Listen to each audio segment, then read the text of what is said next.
Jnanpith award గ్రహీత పద్మభూషణ్. ఆయన ఉన్నట్టుగా ఆయన ఉంటేనే చాలు సభకు ఒక నిండుదల.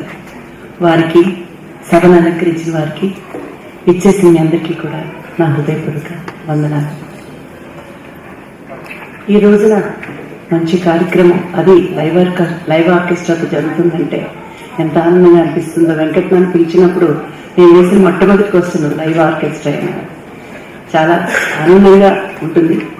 ముఖ్యంగా వెంకట్ ఒక ఈశ్వరుడు నృత్యం చేయడమే, శివతాండవం చేయడం చాలా కష్టం. అలాగే లాస్యం చేసి ఒప్పించడం పార్వతీ పాత్ర కష్టం. కానీ వెంకట్ ఒక పక్క ఈశ్వరుని, మరొక పక్క పార్వతిని, అంటే లాస్యాన్ని తాండవాన్ని కలిపి రెండింటి చాలా చక్కగా ఒప్పించి మనందరినీ మెప్పించి ఎంతటి స్థాయికి వెళ్ళారంటే ఆయన ఇంటి పేరునే ఇవాళ వెంకట్ అంటే ఏ వెంకట్ డాన్సర్స్ లో ఎవరంటే అర్ధనారీస్ వెంకట ఉన్న స్థాయికి ఆయన తీసుకువెళ్ళటం చాలా గొప్ప విషయం.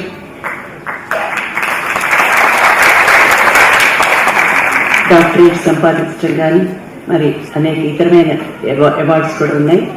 తర్వాత దేశ విదేశాలు, ఈ మధ్యన నాదనీరాజులో కూడా చేశారు, దేశ విదేశాలు తిరిగి. ముఖ్యంగా ఆయన ఒక పర్ఫార్మింగ్ ఆర్టిస్టే కాకుండా ఈ రోజు మరి నిరూపించుకున్నారు. చక్కగా చేసిన అపర్ణ మంచి శిష్యుడు, అంటే మంచి గురువు.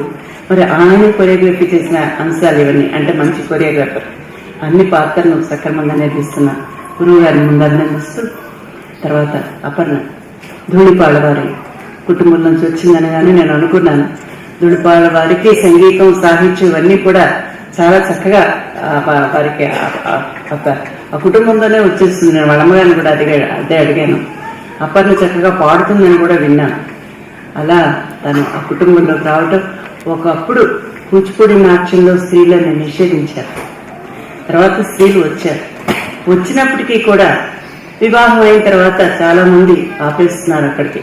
ఏదో అక్కడ విదేశాలు వెళ్ళిన వాళ్ళు తప్ప ఇక్కడ ఉన్న వాళ్ళంతా అదే స్థితిలో ఉన్నారు ఒకప్పుడు. కానీ ఇప్పుడు అది కూడా లేకుండా చక్కగా భర్త అర్థం చేసుకొని ప్రోత్సహించడం. అందుకని ముఖ్యంగా అపర్ణ ముందు ప్రోత్సహించిన తల్లి గారిని, ఇప్పటికీ ప్రోత్సహిస్తున్న భర్త గారిని ముందుగా అభినందిస్తున్నాను.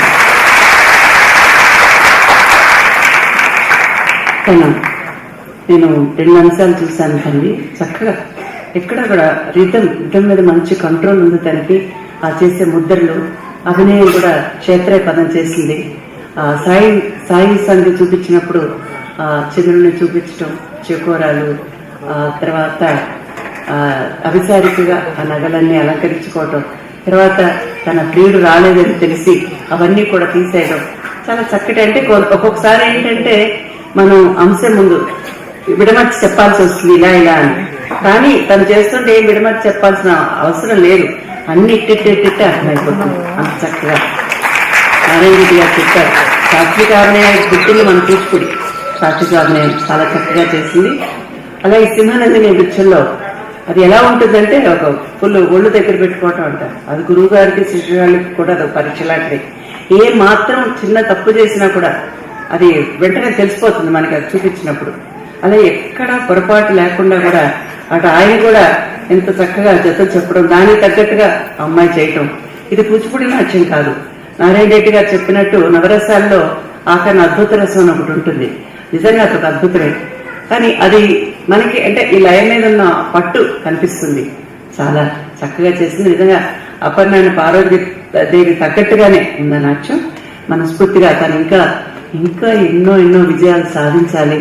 ఇలాగే ఇప్పుడు ఎలా అయితే చేస్తోందో వివాహం అయిన తర్వాత కూడా అలాగే తను కొనసాగించాలి. ఒక నాట్య కళాకారునిగా, ఒక గురువుగా, ఒక మంచి కొరియోగ్రాఫర్గా కూడా గురువు గారి అడుగుజాడల్లో నడవాలని మనస్ఫూర్తిగా కోరుకుంటున్నాను. ఇంకెక్కువ మాట్లాడే తర్వాత వాళ్ళ ఐటమ్స్ కూడా ఉన్నాయి కనుక ముఖ్యంగా చెప్పవలసింది, ఎప్పుడు కూడా నాట్యానికి ప్రాణం సంగీతం. మనం ఎంత బాగా చేసినా కూడా అక్కడ సరిగ్గా లేకపోతే తేలిపోతుంది నాట్యం. శ్వేతా ప్రసాద్ నిజంగా ఎంత పట్టంటే అమ్మాయికి సంగీతంలో చాలా చక్కగా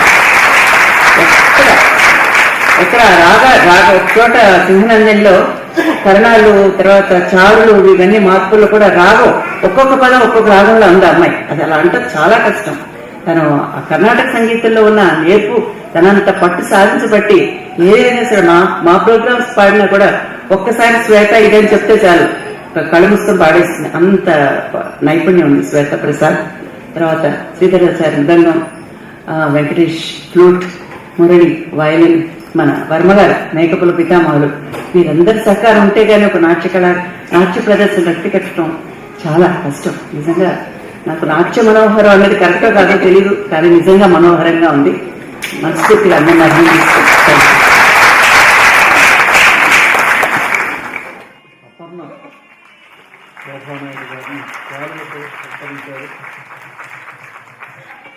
జనహిత ట్రస్ట్ స్థాపకులు శ్రీ శ్రీనివాసులు గారు వారి జ్ఞాపకం